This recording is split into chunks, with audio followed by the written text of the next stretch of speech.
Welcome to Tutor Podcast, and this is your host Trang. And today we're going to talk about the product exportation into China. We have an interesting guest and China expert here, Guillaume Bonadei. Guillaume is back in France in 2018, and he opened his own business, working as a consultant for businesses to develop in China.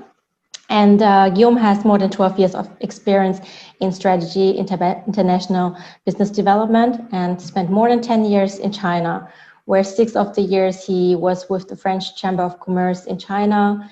And he advised hundreds of companies from various industries about their strategy into the Chinese market.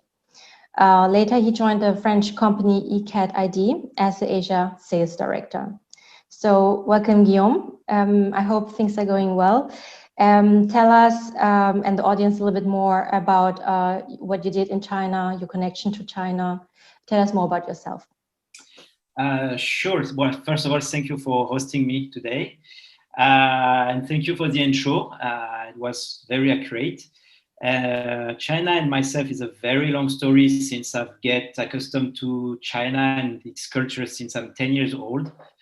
Through martial arts and also growing up in an environment where there was a very dense Chinese diaspora community. So I had a lot of friends from Chinese origins or Asian origins. And as you mentioned, I stayed there for a bit more than 10 years where I've worked mostly at the French Chamber of Commerce. And then I joined French SME to develop it in China and across Asia. A big part of my job was also to travel across China to look for opportunities, not only in first-tier cities like Beijing, Shanghai, or Guangzhou, and get to know much more about how Chinese are working and how they're doing business together, but also with foreign counterparts. That is quite impressive, Guillaume. I think today's topic can be very interesting to learn how to prepare to export your products into China. But then maybe specifically also what is the reality to bring your product into the Chinese market, as China is a very huge market. So these are the questions I want to dig in today. So what are the common approaches for a European or international brand to enter into China, as a little background? Over my time in China, I noticed three main patterns in terms of approaching the market. The first one was companies willing to find a distributor and let him manage all the operations in China. So basically they act as a supplier, send the product, and let their partners over there manage everything. This is something that came to disappear, I realized with time, because the Chinese distributors are looking for business partners. They're not looking for suppliers. Now we'll come back and explain further why after. The second pattern I've found was companies willing to find distributors and have a representative on site in China, whether it's a foreign, someone from their countries or local Chinese citizen to manage their business, the relationship on a day-to-day basis with the distributors, and especially manage marketing and help distributors with their business development activities. The third one was to set up a strong presence. So basically invest in a foreign office, in a representative office or a subsidiary in China and manage a distribution by themselves. So those are the three main patterns. You can find also type of approach, like some companies who bought their distributors to have their distributor integrated. You also have sometimes investor investing in the companies, so they have a bigger link, bigger connection between the two entities and more incentive for the distributor to promote and push the brand. So as I mentioned, in fact, Chinese distributors today are looking for business partners because the Chinese market is very difficult. There's a lot of risk taking when launching and promoting a new product. There's a a lot of investment, and distributors are looking to mitigate their risks. So they're looking to work with partners who are willing to work with them to kickstart and develop this market. And today, we have to admit that distributors are more in a situation at advantage to pick their partners because there is so much competition in China. There are so many foreign companies who are looking to enter the market that they can they just wait and for companies to come to them and just decide to work with the one that suits them the most. Yeah, I also know that many companies, they say they have a global approach to things, maybe about could be product design or contracts, and then they apply this approach to every country they operate in. What is actually the reality, the actual reality of expansion into China? I'm going to be blunt here, but the reality is expanding in China costs resources. And the more you invest, the more chance you get to make money. You have to know that the market is very versatile, highly dynamic, and it's probably the most competitive market in the world because you will compete on one side with the local businesses, and you will compete with global businesses. It takes a really long time to develop. So you need to have a long-term strategy. It takes also lots of energy to be visible and remain visible and attractive for your customers. So you need to consider all those points. You have to also to figure that the Chinese customers are very sensitive to price. So they will also look at it. It's because the market is driven by this, but not only. They also expect quality, so you have to come up with quality for the best price. But I think the most important thing when you start working with China is providing service and be reactive. I have two stories to illustrate what I've just said. One story was about a customer I was working with. They were working on mineral water products. Quite a big companies in France, and they were coming to China, and we organized some visit in the supermarkets. And this person was visiting, discovered competitors, European competitors he never heard about. And the company is really well established in Europe, and they know all their competitors, but he discovered some new ones.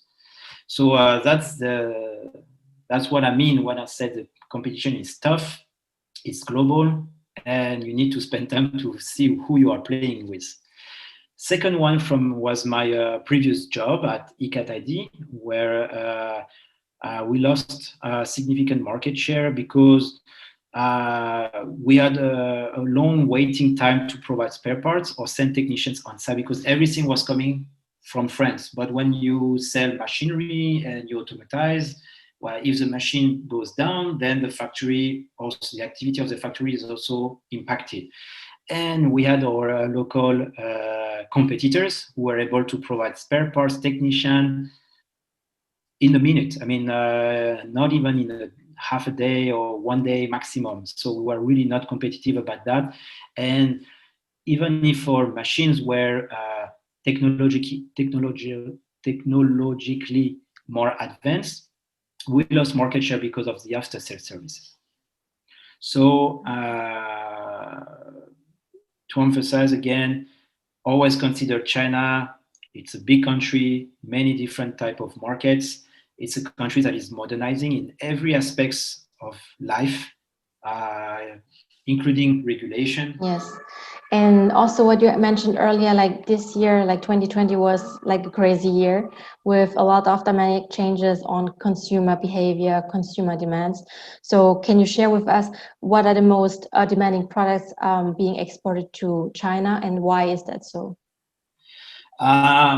So me, personally, I've been working a lot on B2B. So I won't label myself as an expert in B2C product, but there are trends for sure. And the common trends are like food products. I've been working a lot of agriculture and food products. And one thing I know is Chinese people love to eat. They love eating. They love food.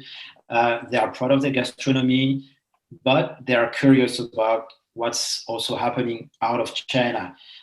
You have to be really careful that when it comes to food and many other markets, China is not one market. It's a number of different markets. Like each part of the country has their own specialties, their own gastronomy. Second point, cosmetics. I think everyone knows that the cosmetics market in China is crazy. It has been having a sustainable growth since the last 10 to 20 years. The most popular products, according to my research, are like skincare products, like skin to keep the skin healthy, hair care products, makeup, fragrances to some extent. I think there's a lot of room and opportunities for men cosmetics, men healthcare and products. You will have also an opportunities for everything related to leisure and sports. As the revenue improves in China, people get more time for themselves and spend more time trying and discovering new activities, developing new hobbies. For instance, when you're in the north of China, many more people each year starts to learn skiing and interested in skiing, and the impact of Beijing in 2022 also boosts the demand for learning skiing. Finally, everything about over-the-counter drugs, medicine, food supplements has huge popularity in China. Chinese people they take care of themselves. They're really accustomed to the Chinese traditional medicine, which is all about herbal treatment and so on. So they're like really open with the use of natural food supplements, for instance.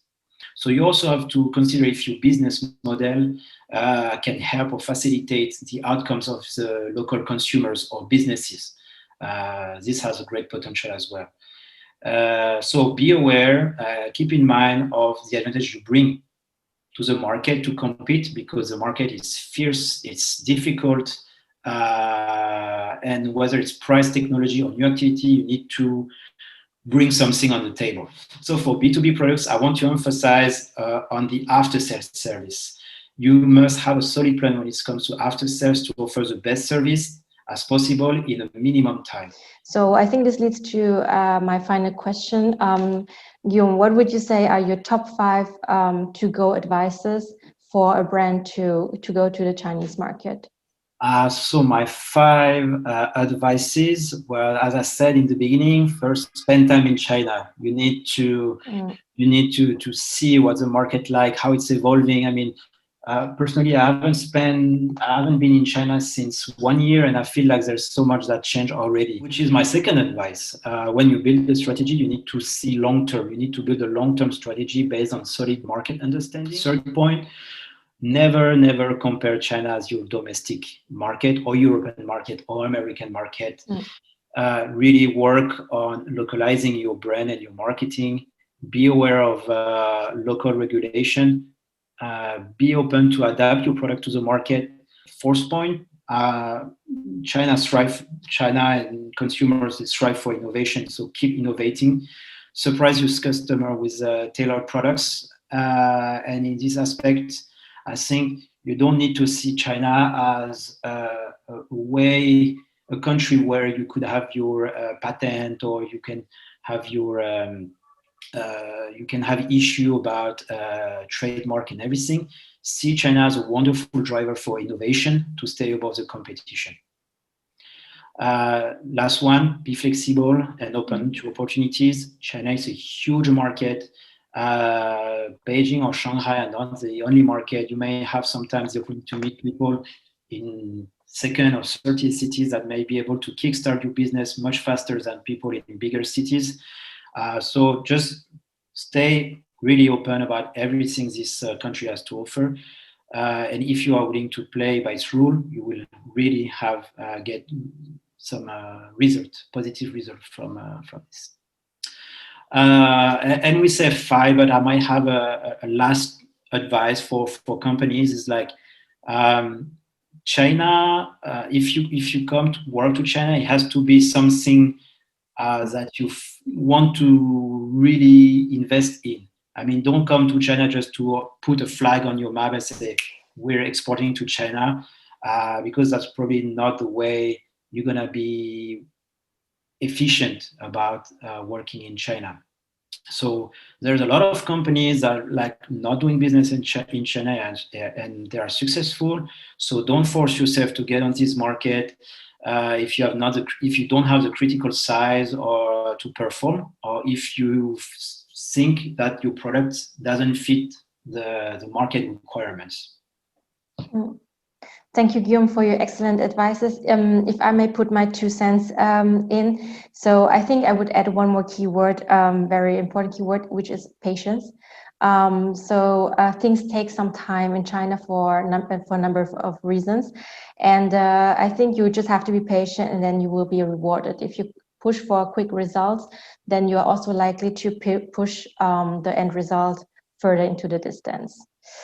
Thank you again, Guillaume, for sharing your insights. I think it was very helpful, and I hope the audience also had a good time and they are better prepared to enter or being less scared to go to China. Thank you.